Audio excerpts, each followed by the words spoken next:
अस्सलामु अलैकुम, बिस्मिल्लाहिर्रहमानिर्रहीम, नहमदु व नसल्ली अला रसूलिल करीम। सूरह ताहा के 6 मरकज़ी मौज़ूआत में से हमारा छठा मरकज़ी मौज़ू हज़रत आदम अलैहिस्सलाम है। इसके 6 ज़िमनी मौज़ूआत हैं, जिसमें से चौथा है शैतान का वार।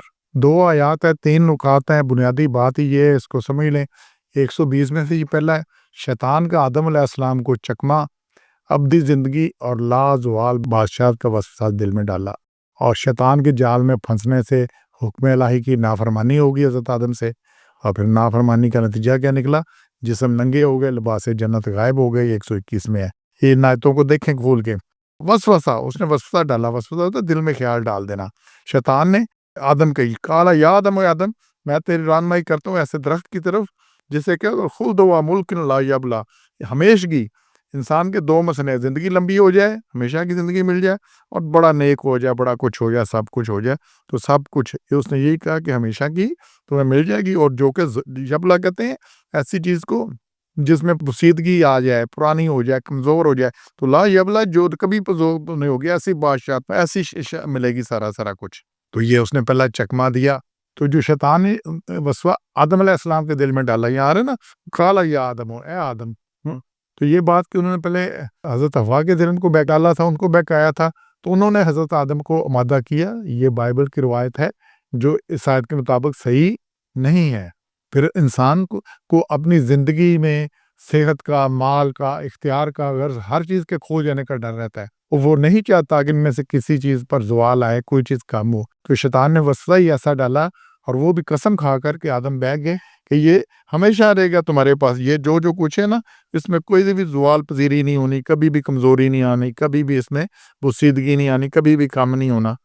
और फिर वो ये उसने कसम खा के कहा, सूरह नाम है, कसम खा ली किस पे? तो चूंकि उससे पहले किसी ने झूठी कसम कभी खाई नहीं थी। आदम अलैहिस्सलाम उसकी बातों में आगे बैठ गए कि भाई है। तो वो जो अल्लाह ने रोका था, इस दरख्त के पास नहीं जाना, उस हुक्म से सरताबी की, हुक्म नहीं माना। अब अल्लाह के हुक्म से जो भी सरताबी करेगा, यही कुछ होना है, ये कुछ होना है। और ये नहीं होना कि हम जनाब उम्मती हैं, ये है, ये है, ये है, किसी बात में नहीं चलना।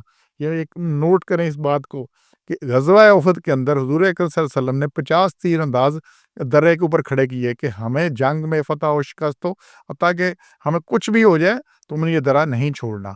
मार्का शुरू हुआ, कुफार भाग गए, बात ख़त्म हो गई। तो उन्होंने समझा कि जनाब जंग ख़त्म हो गई है, और नीचे वाले ये थे माले गनीमत इकट्ठा करने लग पड़े। अब तीर अंदाज़ों ने सोचा कि हम भी जाते हैं, हम भी उसमें हिस्सा डालते हैं, इकट्ठा करते हैं। तो उनके जो सरदार उन्हें रोकते रह गए कि हमें हुक्म है, हमने नहीं हिलना। लेकिन उनकी बात नहीं मानी। 40 लोग 50 में से नीचे उतर आए। खालिद बिन वलीद ने जब देखा दरा खाली है, तो पीछे से लंबा चक्कर लगा के पीछे से हमला किया। तो फिर 70 शहादतें हुई। हज़रत हमज़ा भी शहीद हुए, हुज़ूर अकरम सल्लल्लाहु अलैहि वसल्लम भी ज़ख्मी हुए, दंदान मुबारक भी शहीद हुए, खोद जो है आपके जबड़े में घुस गया, सारा कुछ हो गया, इतना नुकसान हुआ। तो जब अल्लाह का हुक्म नहीं मानना, नबी मौजूद है बीच में और नबी की अताअत नहीं हुई, तो इतना नुकसान हुआ है सब ना। तो ये अल्लाह का कानून बड़ा सख्त है, इसमें कोई गुंजाइश नहीं है। और ये वाक़या बताता है कि जब भी अल्लाह के हुक्म से, नबी के हुक्म से सरताबी करोगे तो नुकसान उठाओगे। और यहाँ भी यही बात आ रही है कि ये जब नहीं हुक्म माना, तो फिर क्या हुआ? फंसने से हुक्म इलाही की नाफरमानी होगी। 121 में ये आ रहा है, फिर दोनों ने जब खा लिया तो ज़ाहिर होगी उनकी शर्मगाहें, वो खुल गया जिस्म उनका, और लगे दोनों जन्नत के पत्तों से अपने आप को ढांपने लग गए। क्योंकि इंसान की फितरत में हया है, फितरत में है कि अपने आप को ढांपना है, छुपाना है। और फिर क्या ये लफ्ज़ 2 देखें, वासा, उन्होंने नाफरमानी की। असा कहते हैं असी है नाफरमानी करना, कहना ना मानना, इसी से सियान है। आदम ने नाफरमानी की रब्बाहू, अपने रब की, और वो बह गया, रास्ता छोड़कर गलत चल पड़ा, बहक जाना। तो नाफरमानी से ये सारा कुछ हुआ। हालांकि नीयत की खराबी नहीं थी, लेकिन एक था कि भी जो है ना, ये सारा कुछ जो कुछ वहाँ पे ज़वाल पजीर ना हो। तो फिर क्या हुआ? ये सारा तो नाफरमानी का फौरी नतीजा क्या निकला? जिस्म नंगे हो गए, लिबास जन्नत गायब हो गया, और इस जाल में शैतान के फंस गए। तो नाफरमानी का फौरन नतीजा यही है कि लिबास जन्नत उतर गया। अल्लाह ने इंसान की फितरत में सतर ढांपना रखा हुआ है, लिहाजा फौरी तौर पर आदम अलैहिस्सलाम और हव्वा अलैहिस्सलाम जन्नत के दरख्तों के पत्तों से सतर ढांपने लगे। आज इंसान को और खुसूसन औरतों को इस खबर में मुबतला कर दिया गया है कि जो जितना नंगा होता है उतना ही जदीद होता है, उतना ही मॉडर्न होता है, उतना ही फैशनेबल होता है। اور اس کی ترویج کے لیے باقاعدہ مقابلہ حسن کروائے جاتے ہیں، یہ اور جس میں عورتوں کے جسم کے تمام اونچ نیچ اور زاویوں کی عالمی نمائش ہوتی ہے، یہ جو سوئم سوٹ میں ہے، یہ ایسے ہے، یہ ویسے ہے۔ اچھا، یہ سارا حکم زندہ عورتوں کے لیے ہے جس کی مسلسل اور ہر موقع پر نافرمانی کی جاتی ہے، شادیوں میں چلے جائیں، باقی جگہ چلے جائیں۔ گھروں میں عورتیں اپنے بھی شوہر کے لیے تیار نہیں ہوتی، لیکن شادیوں میں جانے کے لیے، پارٹیوں کے لیے، سارے لوگوں کے لیے تیار ہوتی ہیں، دوسروں کے لیے گھر میں اور ہی لیے ہوتے ہیں۔ لیکن جیسے کوئی عورت زندگی سے آزاد ہوتی ہے، اس کے جسم کو پردوں میں قید کر دیا جاتا ہے۔ جنازہ پڑھانے کے بعد منہ تک نہیں دکھایا جاتا کہ غیر محرم عورت کو نہیں دیکھ سکتے، اور یہ حکم زندہ کے لیے ہے، مرے کے لیے نہیں ہے۔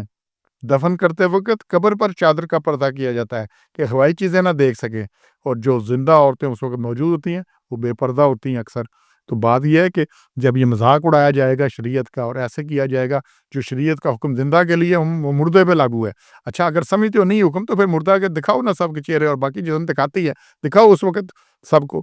تو یہ ایسے انسان سمجھتا ہے یہ کچھ اس کی فطرت میں ہے، لیکن زندگی ہم چاہتے ہیں کہ یہ ساری خرابی سے گزرے اور انجام ٹھیک ہو، یہ نہیں ہونا۔ تو اس لیے ہم نے انشاءاللہ اپنی اصلاح کرنی ہے، نہیں تو شیطان کا وار چل جانا ہے۔ سبحان ربک رب العزت عما یصفون وسلام علی المرسلین والحمد للہ رب العالمین۔